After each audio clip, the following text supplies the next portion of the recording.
Herkese Tatlı Sanatı Mutfağı kanalımdan merhabalar. Bugün sizler için çok beğeneceğinizi düşündüğüm şahane lezzetli bir kurabiye tarifim var. İncirli kurabiye tarifi. Bu kurabiyeyi yaptığımda misafirlerime ikram etmiştim. Herkesten övgü aldım. Övgü alan kurabiye tarifi diyebilirim. Siz de sevdikleriniz için mutlaka deneyin, bana hak vereceksiniz. Fazla vakit harcamadan hemen tarifime başlayalım. Öncelikle kurabiyemizin iç harcını yapmakla başlayalım. Çünkü iç harcını yapacağız. Bir kenara alıp soğutup bekleteceğiz. Ocağın altını açtıktan sonra bir çay bardağı suyumuzu tenceremizin içerisine ekleyelim. Kullanmış olduğum çay bardağı ölçüm 125 mililitredir. Öncelikle 15 adet incirimizi yıkayalım. Yıkadıktan sonra küçük parçalar halinde bıçakla keselim. Çok küçük parçalar olarak kesmeye özen gösterin. Bir çay bardağı toz şekeri ekliyorum. Bu malzemelerimi güzelce karıştırıyorum. İncirleri dilerseniz büyük parçalar haline de kesebilirsiniz. En sonra blenderdan, robottan geçirip püre haline getirebilirsiniz. Ama ben özellikle bu kurabiyeyi de püre haline getirmeden bu şekilde yapıyorum. Ağzınıza tane tane geliyor. Çok daha lezzetli oluyor. Püre gibi olunca biraz daha marmelatımsı bir tat oluyor. O şekilde bu kurabiyeyi sevmiyorum. Çünkü kurabiyenin hamuru çok kırılgan, kıyır kıyır ağızda dağılan bir kurabiye hamuru oluyor. İçerisinde de böyle parça halinde olması çok güzel dengeliyor. İncirlerimiz pişti. Piştikten sonra içerisine bir su bardağı dolusu iri çekilmiş cevizimi ekliyorum. Bir çay kaşığı tarçın ekliyorum. Eklemeseniz de olur ama ben bu tarife eklemek istedim. Çok yakışacağını düşünüyorum. Sonra bu malzememizi karıştıralım. Bu arada incirleri çok fazla kaynatmanıza gerek yok. Suyunu, şekerini çekince üzerinde göz göz baloncuklar oluştuğu zaman ocağın altını kapatabilirsiniz. Cevizi ekleyip karıştırabilirsiniz. İncirli iç harcımız hazır. Soğuması için ayrı bir sunum tabağıma iç harcımı döküyorum ve bir kenarda bekletiyorum. Kurabiye hamuru malzeme ölçülerime iç harcım neredeyse tam yetti. Bir tık daha, belki 2-3 tane daha inciri artırabilirsiniz. Ben 15 adet eklemiştim. Sizler 18 adet olarak ekleyebilirsiniz. Benim incirlerim küçüktü. Eğer incirleriniz büyükse 15 adet yeterli olur. Ama eğer benim yaptığım gibi küçükse incirlerinizi 3 adet kadar arttırmanızı tavsiye ederim.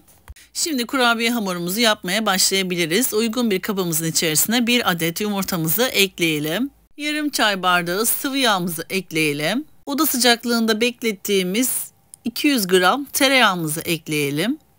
Tereyağı yerine dilerseniz margarin de kullanabilirsiniz.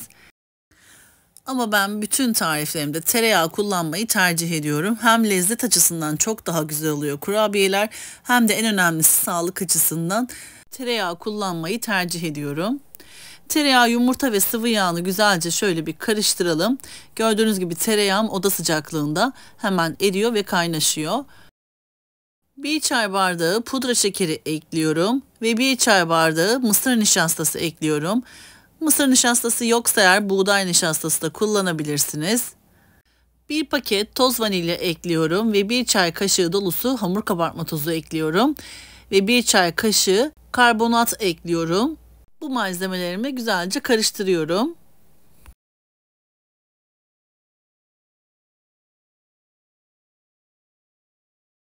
4 su bardağı un ekliyorum. Kullanmış olduğum su bardağı ölçüm 200 mililitredir. Unumuzu mutlaka kontrollü bir şekilde ekleyelim. Ele yapışmayan yumuşacık kıvamlı bir kurabiye hamuru hazırlayalım. Lütfen sert bir hamur olmasın ama tabii çok cıvık bir hamur da olmasın. Bu kurabiye hamuru biraz tart hamuruna benziyor. Yani çok fazla cıvık olmaması gerekiyor ama katı da olmaması gerekiyor. Katı olursa çok sert bir kurabiye olur. Kıyır kıyır bir lezzet alamayabilirsiniz. Çok cıvık olursa da yayılır, dağılır. Yumuşak bir kurabiye hamuru hazırlayalım. Ben kurabiye hamurumu bir 3-4 dakika kadar güzelce yoğurdum. Gördüğünüz gibi yumuşacık, ele yapışmayan çok güzel kıvamlı bir kurabiye hamuru hazırladık. Şimdi kurabiye hamurumuzu 2 yağlı kağıdın arasına koyup merdane yardımıyla ince bir hamur açalım. Hamurumun hepsini yağlı kağıdımın üzerine aldıktan sonra elimle şöyle bastırıyorum ve yayıyorum. Sonra yağlı kağıdı üzerine örtüp merdane yardımıyla açıyorum.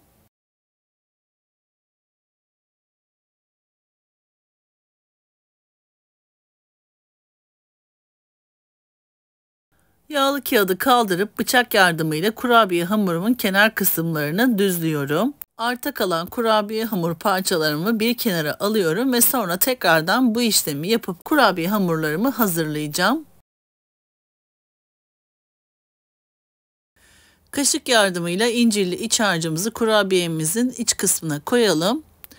Gördüğünüz gibi uç kısmına koyuyorum. Sonrasında yağlı kağıdımın kenarlarından tutup içe doğru rulo şeklinde kurabiye hamurumu saracağım.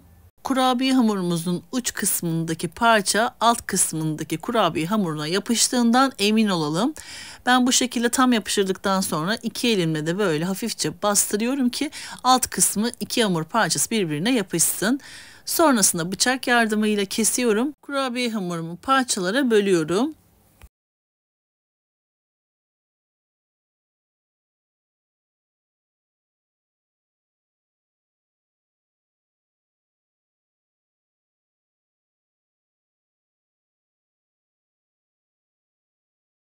Yağlı kağıt serili fırın tepsime kesmiş olduğum kurabiyelerimi aralıklı bir şekilde diziyorum.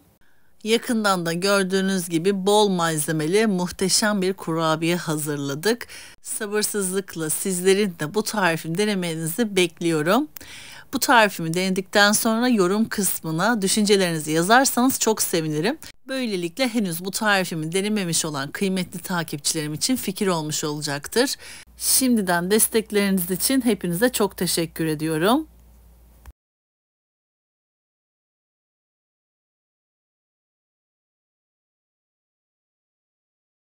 Kurabiye hamurum bitene kadar bu işleme devam ediyorum.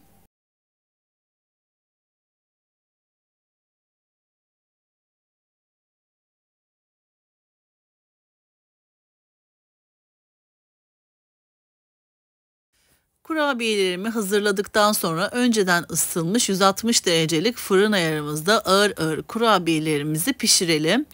Üzerleri hafif pembeleştiği zaman kurabiyelerimizi fırından çıkarabiliriz. Ben fırınımda tam 20 dakika tuttum. 160 derecede piştiği için ağır ağır pişirdim. Kurabiyelerimizin üstü ve altı aynı renkte olduğu zaman fırından alabilirsiniz. Ben fırınımda gördüğünüz gibi 20 dakika tuttum. Çok güzel kavrulmuş kurabiye hamurları oldu. Kurabiyelerimiz soğuduktan sonra bir kasenin içerisine pudra şekeri ekleyelim ve kurabiyelerimizi teker teker her tarafı pudra şekerine bulanacak şekilde hazırlayalım.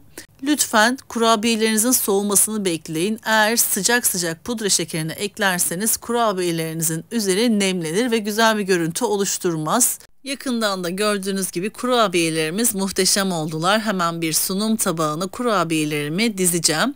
Toplamda bu malzeme ölçülerinden 40 adet kurabiye elde ettim. Yani 2 tepsi pişirdim.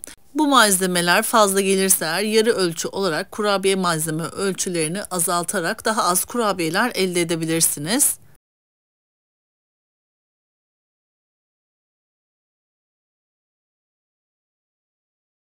Sizler kurabiyenin iç dokusunun kıvamını izlerken ben de sizler için küçük bir hatırlatmada bulunmak istiyorum. YouTube kanalıma henüz abone olmadıysanız YouTube kanalıma abone olmayı, paylaştığım videolarıma beğeni bırakmayı lütfen unutmayınız.